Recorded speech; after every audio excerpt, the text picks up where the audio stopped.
Donc, bon matin à tous. C'est toujours un privilège d'être, pouvoir partager et prêcher la parole de Dieu. Amen. Donc, Joey a bien fait ça la semaine passée. Je pense que c'est la semaine passée. Oui, donc Pasteur Joey a bien fait ça. J'espère que vous avez retenu les choses. Sinon, allez sur YouTube, vous allez pouvoir l'écouter encore.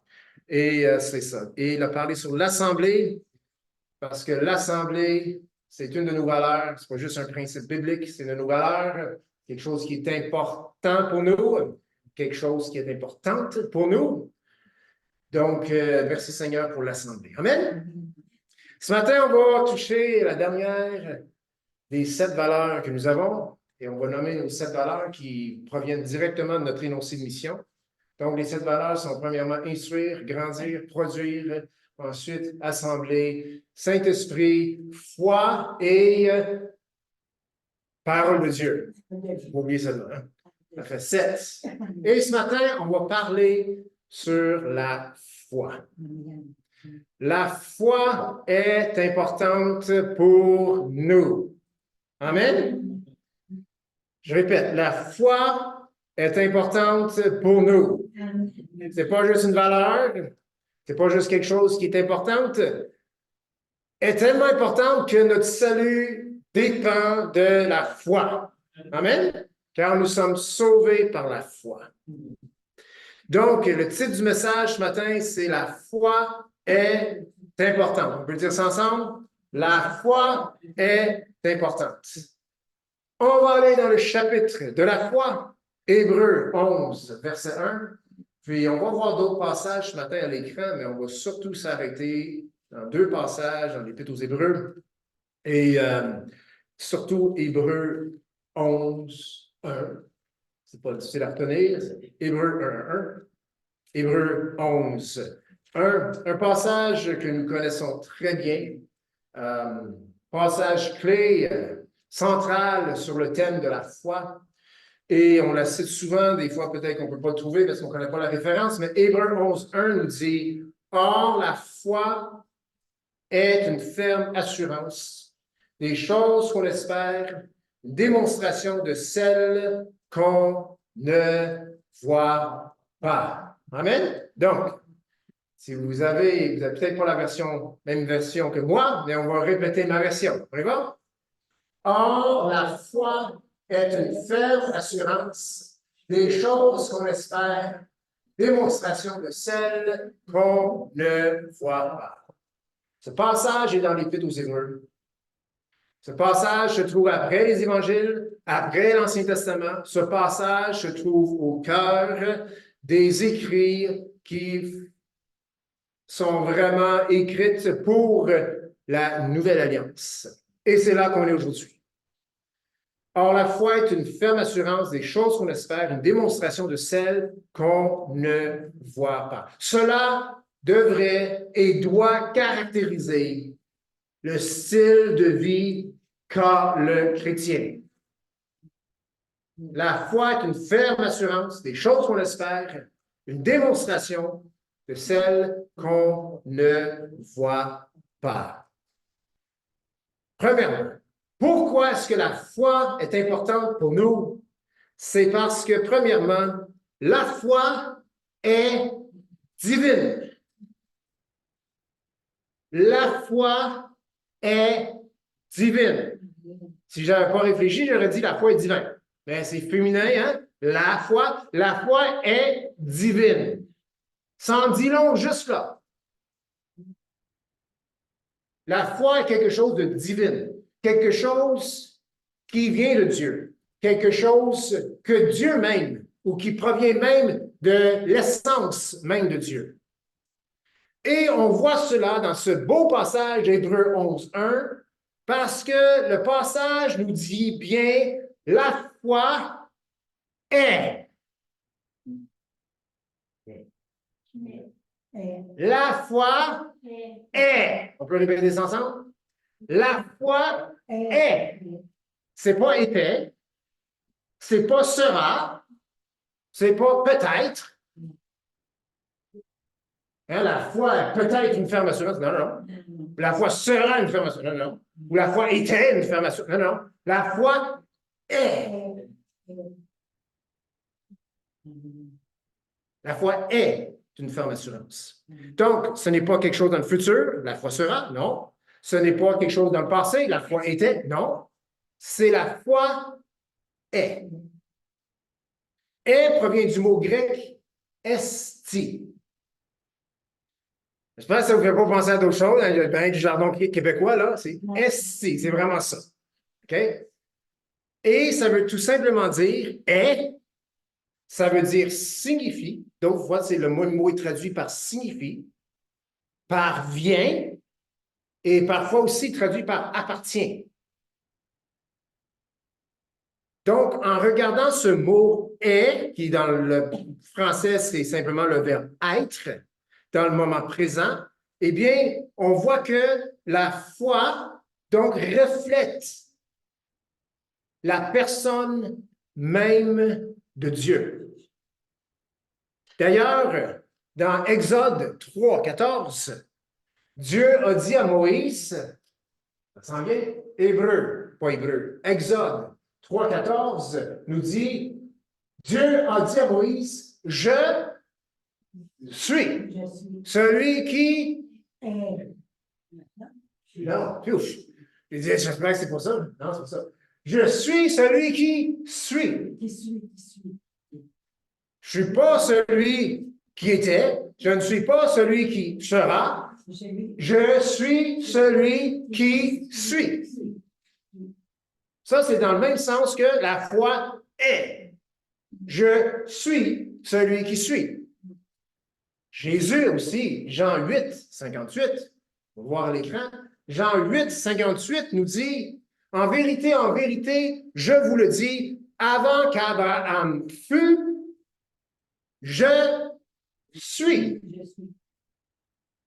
Avant qu'Abraham fût, je suis, dit Jésus dans Jean 8, 58. Ça a confondu ses adversaires parce que là, ils se sont dit, ben toi, tu dis que tu existais avant Abraham, notre père, et Jésus dit, c'est ça, vous avez bien compris. Avant qu'Abraham fût, ça c'est le passé, je suis. Mauvais français, mais qui définit clairement qui Jésus était, présent même avant la naissance d'Abraham. Donc, la foi est importante parce qu'elle est divine. Elle est dans le présent. Dieu est éternellement dans le présent. Je suis celui qui suis. Avant qu'Abraham fût, je suis. La foi est importante car elle est divine. Et si on va pour le prochain petit mot, qui est un article, c'est que la foi est une. On peut revenir au verset. Je ne sais pas si j'ai dit ça dans mes versets que je vous ai envoyés, mais si tu retournes simplement au premier verset, Hébreux 11.1 dit, la foi est une. On peut dire ça? Une. Pas deux, pas plusieurs. La foi est une. Donc, pas deux, pas une, mais pas des, c'est-à-dire une. La foi reflète la personne de Dieu et Dieu est un. Amen? Dieu est un. Non, Trinité, Père, Fils, Saint-Esprit, oui, mais Dieu dit dans sa parole qu'il est un. Unité parfaite, ensemble parfait, coexistence parfaite, travail en l'unité à la perfection. Dieu est un. Jésus l'a bien dit dans Marc 12, 29. Que dit-il? Il rappelle le premier commandement à ses auditeurs et il dit, écoute, Israël, le Seigneur, notre Dieu, est l'unique Seigneur. Il est l'unique Seigneur. Et Paul renchérit dans Éphésiens 4, 5, il dit, il y a un seul Seigneur et une seule foi. Une seule foi, un seul baptême, un seul Dieu et Père de tous. Une. La foi est une ferme assurance. elle reflète la personne de Dieu. La foi, elle est divine, elle est une, et la foi reflète Dieu, car elle est de Dieu, et elle reflète, elle manifeste la même essence ou porte le même caractère que Dieu. La foi est une, la foi, eh bien, elle est, simplement, elle est. Et donc, la foi reflète Dieu car elle vient de Dieu. Éphésiens 2:8 nous dit, c'est par la grâce que vous êtes sauvés par le moyen de la foi. Par le moyen de la foi, et cela ne vient pas de vous, c'est le don de Dieu. Donc, c'est-tu le don de Dieu qui vient pas de vous, ou est-ce que c'est la foi qui vient pas de vous? Eh bien, moi, j'ai pour optique les deux. Il n'y a rien qu'on peut faire pour être sauvé. On n'a même pas assez de foi humaine pour pouvoir être sauvé. Mais Dieu, dans sa grâce, quelque part a touché nos cœurs et là, il y avait cette foi qui reflète la foi de Hébreux 11:1 qui dit « La foi est une ferme assurance des choses qu'on espère. » Pas des choses qu'on voit, des choses qu'on espère, une démonstration de celles qu'on ne voit pas. Et lorsqu'on est venu à Jésus, lorsqu'on est venu au Seigneur, eh bien, on a démontré quelque chose, on a fait une démonstration par rapport à quelque chose qu'on ne voyait pas de nos yeux. C'est ça la foi. Donc, la foi reflète Dieu car elle est de Dieu. C'est par la grâce que vous êtes sauvés, par le moyen de la foi, et cela ne vient pas de vous. C'est le don de Dieu, et Paul continue en disant, afin que personne s'enorgueillit. Le salut, c'est une pure grâce. La foi, c'est une pure grâce. La grâce, c'est une pure grâce, c'est un cadeau. Et Jésus, lorsqu'il a marché devant ce figuier, qui ne portait pas encore de fruits, il y a toute une belle histoire derrière ça, il a maudit le figuier, et un évangile dit qu'il est séché immédiatement, un autre évangile dit qu'ils sont venus par le lendemain matin, ils ont vu que le figuier était séché. Bref, on sait que le figuier a séché vite. Et les disciples sont tout étonnés. Et Jésus leur dit, ayez la foi ou ayez foi en Dieu. Et si on creuse dans le texte, c'est littéralement ayez la foi de Dieu. La Nouvelle Bible seconde, c'est qu'elle dit. Ayez la foi de Dieu. Donc, la foi est une ferme assurance. C'est cette foi qui vient de Dieu. C'est la foi qui est celle de Dieu. Donc, la foi est importante pour nous. Et bien comprendre ce qu'est la foi est extrêmement important parce que nous ne voulons pas vivre ou marcher par la foi qui est simplement une surconfiance humaine. Nous voulons marcher avec la foi que Dieu donne, avec la foi de Dieu. La foi est divine. Amen? Donc, 2 Pierre 1:4 nous dit que nous sommes appelés à participer à sa nature divine. La foi, qui est une ferme assurance, fait partie, provient de sa nature divine. Et nous sommes appelés à participer à cette nature divine. Quel privilège! Ça, c'est 2 Pierre 1:4. Et dans 2 Pierre 1, tout le chapitre, il parle de la foi et on doit ajouter à notre foi. Et il y a toutes sortes voyons, ah, je n'ai perdu le mot. Pardon? Oui, dilé, c'est ça. C'est pas des caractéristiques morales, des vertus. Il y a toutes sortes de vertus à ajouter à notre foi. Mais ne tentons pas d'ajouter ces vertus à une foi humaine. Il faut les ajouter à la foi que nous avons reçue de Dieu. Et toutes les vertus qui sont là, c'est toutes des vertus qui se développent grâce au Seigneur, grâce à l'œuvre du Saint-Esprit, et ces choses doivent être rajoutées, collées après cette foi qui vient de Dieu. Amen. Donc, la foi est importante pour nous, car la foi est divine. Donc, la foi est de Dieu, et c'est cette foi que nous avons. Amen. On échange la foi humaine, la confiance humaine pour cette foi qui vient de Dieu. La foi de Dieu fait en sorte qu'une personne confesse le nom de Jésus comme Seigneur. Amen.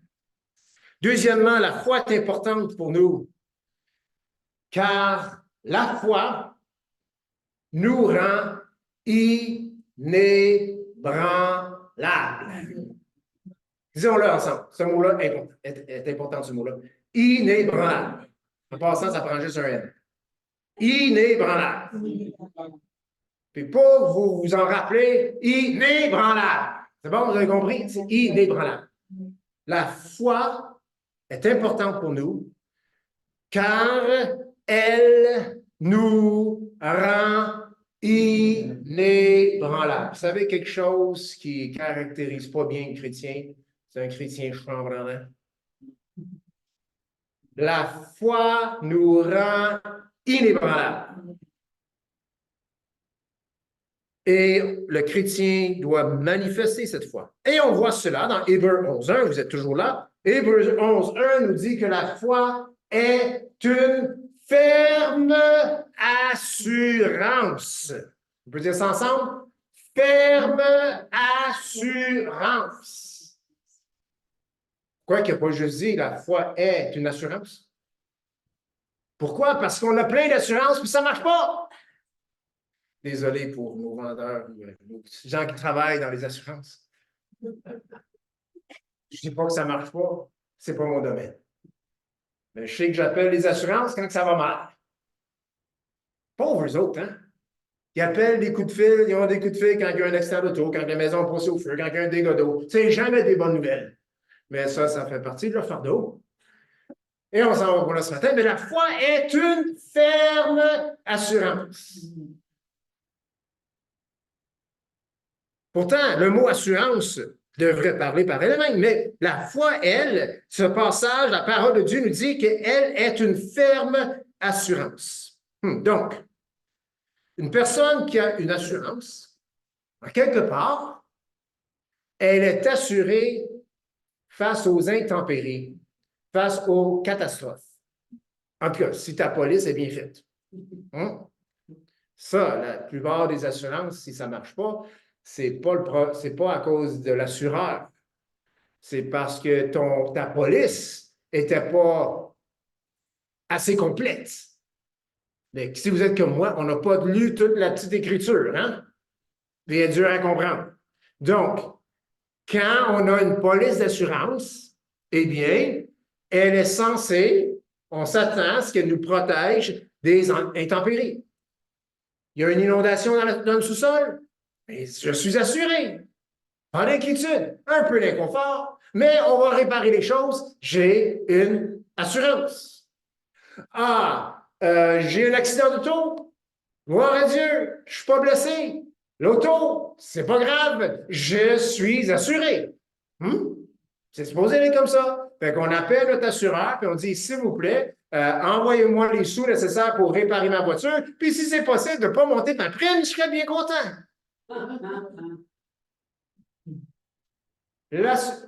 L'assurance nous assure ou nous protège des intempéries, des imprévus, des catastrophes. Et en quelque sorte, notre assurance automobile nous rend plus sécures ou peut-être plus solides sur la route. Si vous voulez savoir ce que je veux dire, cancellez votre police d'assurance puis prenez la route après.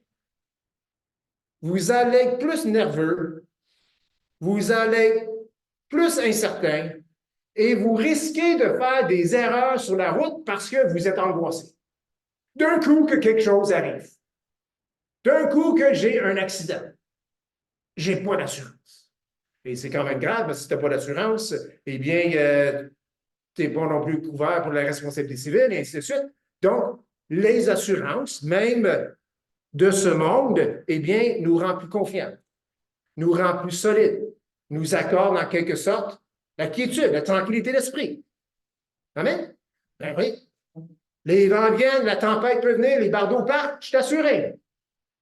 C'est bon, excellent. Donc, elle nous rend plus solides. Mais la foi, elle, c'est pas juste une assurance. La foi est une ferme assurance. Une ferme assurance. Donc, ça sous-entend qu'il y a des assurances qui ne sont pas fermes. Celle qu'on a, la foi, est une ferme assurance. Et non simplement une assurance. Donc, la foi de Dieu, cette foi qui est divine, doit être ou faire en sorte que nous sommes inébranlables. Pierre, encore une fois, en parlant du diable qui rugit autour, cherchant qui il peut dévorer. Okay? Il cherche quelqu'un qu'il peut dévorer. Donc, 1 Pierre 5,9, retenez bien, il cherche qui il peut dévorer. Ça veut dire qu'il ne peut pas dévorer n'importe qui. Il faut qu'il cherche. Puis, ultimement, il va trouver celui qui manque de foi. Celui qui est chambranlant. Celui qui branle dans le manche. Celui-là, il va pouvoir l'atteindre. Mais celui qui a la foi dont parlent les Écritures, eh bien, il a une ferme assurance, à un tel point que même s'il est attaqué par le diable même, il n'y a pas à s'inquiéter, car il a cette ferme assurance que Dieu prend soin de lui. Amen? C'est une ferme assurance. Puis-je dire une double assurance? Les Écritures, le Saint-Esprit a voulu, par les Écritures, surligner le fait que c'est pas juste une assurance, c'est une ferme assurance. Cette foi rend le chrétien inébranlable. 2 Pierre 1,10 dit, c'est pourquoi, frères, appliquez-vous d'autant plus à affermir votre vocation et votre élection, car en faisant cela, vous ne broncherez jamais. Vous ne broncherez jamais. Celui qui bronche jamais, c'est celui qui a cette ferme assurance. Amen? Donc, 1 Pierre 5,9 dit, résistez-lui avec une foi ferme. D'autres versions disent avec une foi inébranlable. Et 2 Pierre 1,10 nous dit que d'affermir notre vocation et notre élection, car en faisant cela, on ne bronchera jamais, nous serons inébranlables. Tournons ensemble dans Hébreux 12, un chapitre plus loin. Hébreux 12, 25 à 29. Hébreux 12, 25 à 29. Donc, le contexte ici, c'est le peuple d'Israël qui est devant le mont Sinaï. Ils ont entendu Dieu leur parler, ils n'ont pas écouté. Donc, il y a l'exhortation au verset 25, « Gardez-vous de refuser d'entendre celui qui parle. » Dans l'Épître aux Hébreux, c'est qui parle.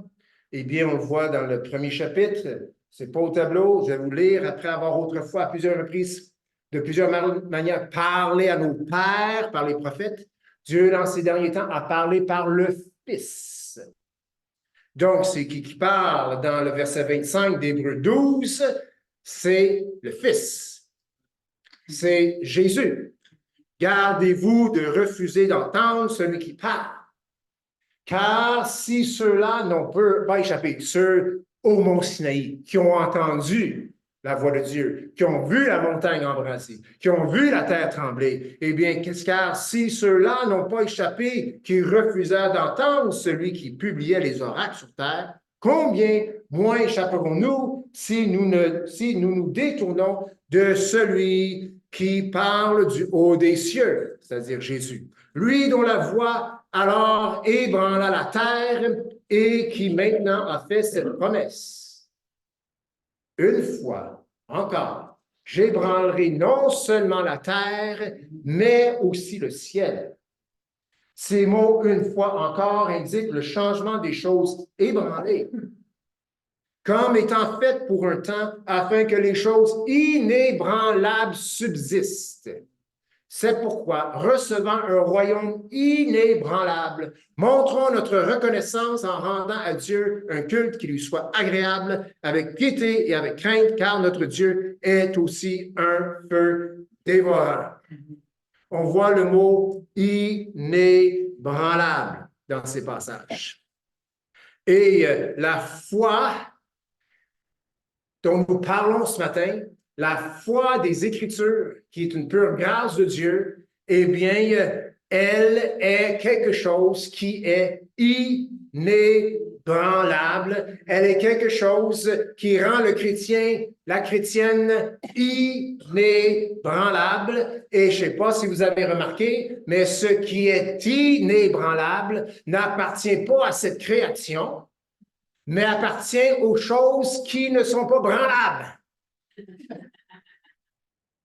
C'est vraiment ce qui est marqué. Afin, au verset 27, que les choses inébranlables subsistent. Une fois encore, verset 27, indique, ces mots, une fois encore, indiquent le changement des choses ébranlées, les choses qu'on voit de nos yeux, les choses qu'on peut toucher avec nos mains, la création entière, comme étant faites pour un temps afin que les choses inébranlables subsistent, ou apparaissent, ou deviennent évidents pour tous. C'est quoi, c'est quoi le mot? C'est myopie ou qu'on ne voit pas loin, on voit juste proche? Presbyte. C'est ça, presbyte? Myopie, c'est que tu ne vois pas de loin. Puis presbyte, c'est que tu vois de proche ou tu ne vois pas de proche. Donc, quelqu'un qui voit juste de proche, il est myope. C'est ça? Non, il est presbyte. Moi, je suis tout mélangé. Bon, là, ça s'en est plus bien compliqué. Bon, on va dire que qui ne voit pas de loin, c'est qui ça? Il est myope. Ce monde est rempli de personnes myopes. Ils voient juste ce qui est de proche. Ils voient juste ce qui est là. Ils ne voient pas ce qui est derrière ou ce qui est plus loin ou ce qui est à venir. Le chrétien,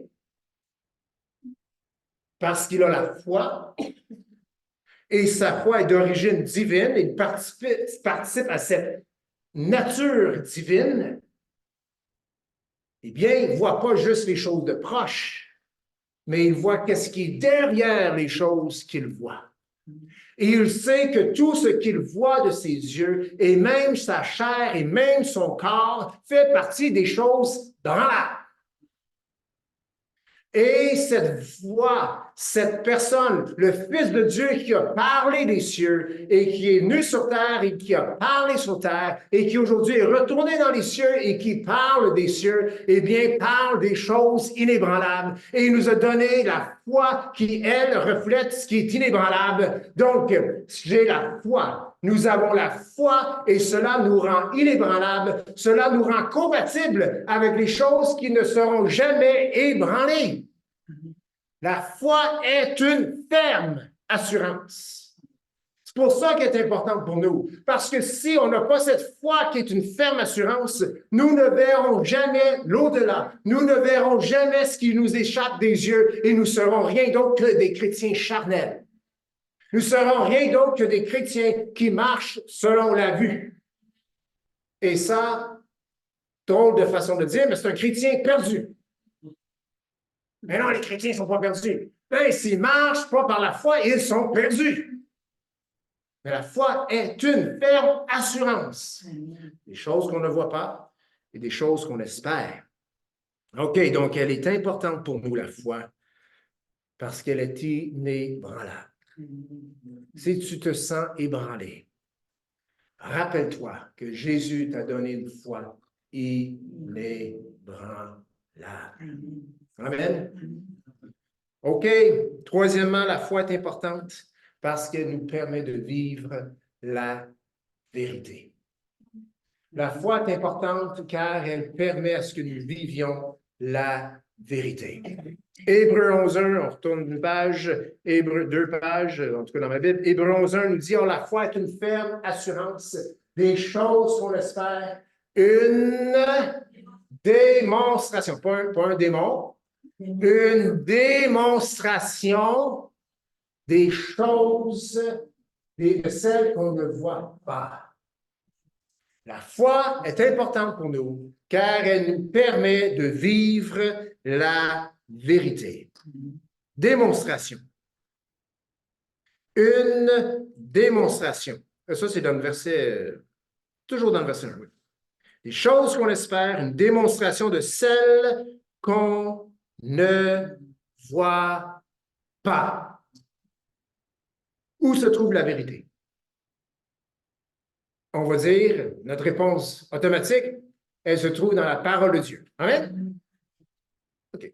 C'est bien. Bonne réponse, je vous l'accorde. Et la parole de Dieu nous parle des choses invisibles. Des choses inébranlables. Amen? Elle nous parle des choses au-delà. L'autre côté. Qu'on n'a pas encore vu. On a peut-être entendu, mais on n'a pas encore vu. Puis tu n'as pas besoin d'entendre un témoignage de quelqu'un qui semblerait est revenu à la vie. Ça, c'est tant qu'à moi tout à remettre en question. Mais on sait qu'il y a des choses dans l'au-delà parce que la parole de Dieu et Jésus lui-même l'a dit. Amen. Et il y en a un qui est revenu d'entre les morts et son nom, c'est Jésus-Christ. Amen. Donc, la vérité, c'est dans la parole de Dieu et la parole de Dieu nous parle de choses invisibles, des choses au-delà. Donc, en quelque sorte, la vérité se trouve dans l'invisible. C'est la parole de Dieu qui nous le dit. Paul qui parle des choses visibles, invisibles, quelque part en Corinthiens. C'est ce qui est invisible qui est inébranlable. C'est pas vrai que notre monde est solide. C'est pas la vérité, ça. C'est vrai qu'il n'est pas solide. Parce que celui qui l'a créé va pouvoir tout la transformer. C'est pas le New Green Deal qui va transformer la planète. Si vous écoutez un petit peu les nouvelles, surtout aux États-Unis, New Green Deal, c'est toute l'agenda vert et tout ça, là, puis toutes ces affaires. Mais on n'ira pas là parce que c'est trop politique. Puis je ne suis pas en train de dire qu'on n'a pas à s'occuper, à être responsable comme habitant sur cette terre. Mais je trouve des fois qu'il y a des exagérations. Puis on n'est pas Dieu. Puis c'est ça. La Bible dit que la terre, ça va finir mal. Malgré le recyclage. Ça va finir mal. Mais Jésus va tout nipper la terre. Amen? Il va la renouveler. Et quand c'est écrit un nouveau ciel, une nouvelle terre dans l'Apocalypse, c'est pas qu'il en crée une autre. Là. Puis on est téléporté, transporté, c'est pas ça. Là. Comme il va y aller sur la planète Mars, ça marcherait cette histoire-là. Là. Je dis, c'est quoi ça? Ben, c'est aussi plausible que la théorie, c'est que la Terre a été peuplée par des extraterrestres. C'est pas vrai, ça non plus. On n'est pas des extraterrestres. Amen? On est des terrestres, puis c'est Dieu qui nous a placés ici. Donc, il fallait bien mettre ça au clair. C'est quoi que je dis encore? C'est ça. La nouvelle terre, le nouveau ciel, c'est la vieille maganée que Dieu va prendre, que Jésus va prendre et qu'il va complètement restaurer, renouveler comme une neuve. Il est capable. Entièrement capable. S'il a fait le ciel, il a fait la terre en 6 jours, puis il a pris un jour de break, il est entièrement capable de prendre la vieille patente que les êtres humains, par le péché, ont tout démoli, tout scrappé, tout pollué, puis complètement le renouveler. Parce que, dans le fond, l'homme ne sait pas comment recycler. Mais tout ce qu'il a fait provient de la terre. Il ne vient pas me dire que sa bouteille de plastique ne vient pas de la terre. C'est juste qu'il ne sait pas comment la retourner comme elle était. Fait qu'il emmène tout ce que Dieu a fait, puis il l'emmène dans un cul-de-sac, puis il ne sait plus quoi faire avec, puis on finit avec un tas de vidange. Mais Dieu, il sait quoi faire. Saviez-vous qu'il y a 6 continents? Hey, il y en avait 5. Le 6e, c'est un gros amas de plastique qui flotte. C'est vrai, ça. Checkez sur l'Internet, le 6e continent, ou un gros, puis c'est énorme, là. C'est profond, là. Témoignage comment que l'homme y est bon, hein? Ben oui. Il n'y a pas la solution. Puis ça va juste s'empirer. Là, je ne suis pas en train de dire d'être irresponsable. Non, mais la chose la plus responsable qu'on peut faire, c'est d'annoncer l'Évangile. Amen? Parce que c'est juste le message de l'Évangile qui va nous sortir de ce trou-là. Donc, la vérité, oui, on la trouve dans la parole.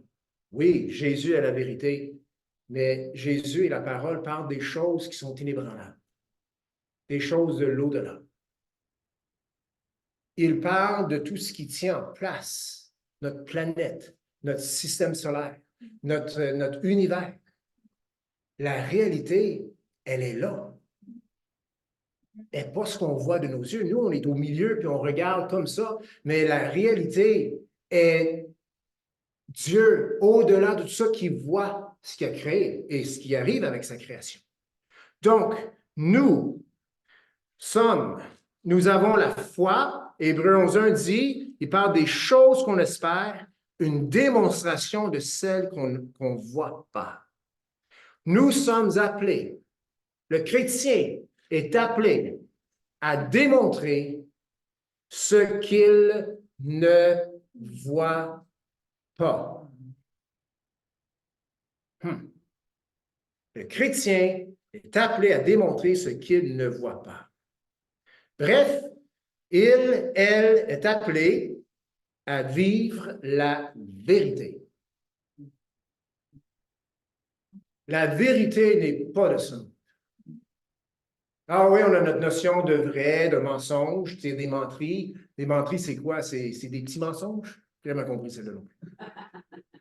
Le mensonge, c'est un mensonge. Amen? Amen? C'est ça. Menterie, je ne sais pas la station de quelque chose. Donc, le chrétien est appelé à démontrer la vérité. Mais la vérité ne vient pas de lui. La vérité n'est pas dans son interprétation des choses de ce monde. La vérité se trouve dans la parole de Dieu et la vérité se trouve dans une personne, celui qui a créé ce monde, Jésus-Christ, la parole faite chair. Et nous, par notre foi, nous sommes appelés à une démonstration une démonstration des choses qu'on ne voit pas. Nous ne voyons peut-être pas la vérité, bien que pour 33 ans, ils ont vu la vérité. Amen. Amen. Ils ont vu le Fils incarné. Amen. Si tu me dis, tu l'as vu, et on va jaser un peu. Amen? Amen. On le voit par la foi, mais je ne le vois pas comme je vois Lise. Amen? Vous n'êtes pas certain? Je suis vraiment tout là. Je n'ai pas de pilule. Okay? J'ai tout dans ma tête. Je ne vois pas Jésus, je ne vois pas la vérité comme je le vois. Mais je suis appelé à la démontrer. Car la foi est une ferme assurance des choses qu'on espère, une démonstration de celles qu'on ne voit pas. Donc, on est appelé à démontrer la vérité. Et cela manque à tellement d'enfants de Dieu. Ils ne vivent pas, ils ne démontrent pas la vérité. C'est par la foi que nous prenons des principes révélés par la parole de Dieu, dont les fruits ne sont pas encore visibles, et que nous appliquons ces principes dans nos vies pour finalement voir de nos yeux les fruits. Nous voyons le fruit. Les fruits du Saint-Esprit viennent de l'invisible. Viennent du Saint-Esprit. Amen. L'amour qui vient de l'invisible n'est pas la même chose que l'amour humain. La joie qui vient de l'invisible n'est pas la même chose que la joie humaine. Nous sommes appelés à démontrer, faire une démonstration de ce qui provient de l'invisible. Donc, La seule façon que nous pouvons le faire, c'est avec son aide. Amen? Avec son aide. La vie chrétienne, c'est une question de prendre l'invisible et de le rendre visible, de le manifester, de le pratiquer, de le démontrer. Et c'est ce que Jésus a fait lorsqu'il a marché sur cette terre. Donc, de prendre l'invisible, de le rendre visible, de prendre la vérité et de la manifester dans notre conduite. La parole de Dieu nous dit que le juste vivra par la foi. Amen. C'est un mode de vie. C'est une façon de vivre. Et la foi, c'est une démonstration des choses qu'on a, c'est une ferme assurance des choses qu'on ne voit pas, une démonstration de celles qui sont dans l'invisible, qu'on ne voit pas encore. Le monde a besoin de chrétiens qui font cette démonstration. Amen. La vie chrétienne, c'est une question de foi. Ça, c'est biblique. Elle est importante car elle nous permet de vivre la vérité et de la rendre visible pour ceux qui vivent dans le mensonge. Ça fait des réactions parce que le mensonge ne veut pas entendre la vérité parce qu'ils disent que leur mensonge, c'est la vérité.